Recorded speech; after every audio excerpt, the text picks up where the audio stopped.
કેન્દ્રીય બજેટથી દક્ષિણ ગુજરાતના શેરડી પકવતા ખેડૂતોમાં ભારે નારાજગી જોવા મળી। ખેડૂતોને આશા હતી કે કેન્દ્ર સરકાર ખાંડના લઘુત્તમ વેચાણ ભાવમાં વધારો કરશે, પરંતુ બજેટમાં કોઈ રાહત ન મળી।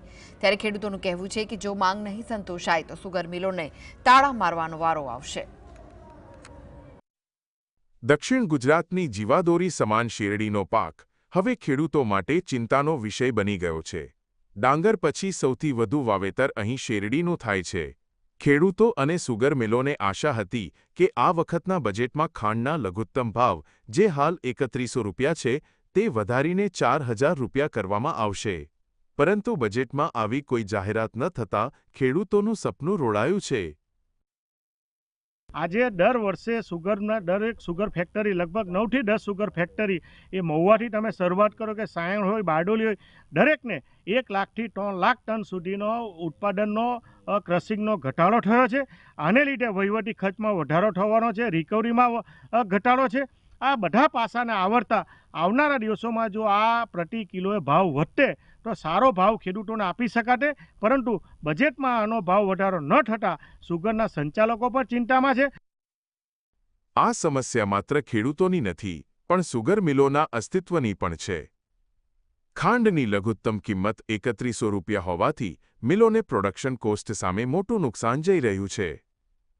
બીજી તરફ શેરડીના ટેકાના ભાવો વધતા જાય છે, પણ તૈયાર ખાંડના ભાવ નથી વધતા। આ વિષમતાને કારણે દક્ષિણ ગુજરાતની ધમધમતી સુગર ઇન્ડસ્ટ્રી પર સંકટના વાદળો ઘેરાયા છે। સહકારી મંડળી છે, જે સુગર ફેક્ટરીઓ જે કાર્યરત છે દક્ષિણ ગુજરાતમાં, એ બધી બંધ થઈ જવાની। એના મજૂરો 7,000 રૂપિયા લેખે મજૂરો આવે, કર્મચારી છે, એ બધા બેકાર થઈ જવાના। નોકરીનો પ્રશ્ન આવવાનો, પ્લસ ખેડૂતની ખેતી જવાની, જમીન વેચાવા માંડી, નીલગીરી તરફ ઢળતા નીલગીરીના પણ ભાવ ઓછા થવાના। તો ખેડૂતને કરવું શું? ખેડૂતો આ બજેટને વિકાસનું બજેટ માનવા તૈયાર નથી। તેમનું માનવું છે કે આ નીતિ ખેડૂતો, યુવાનો અને વંચિત વર્ગોને અન્યાય કરનારી છે।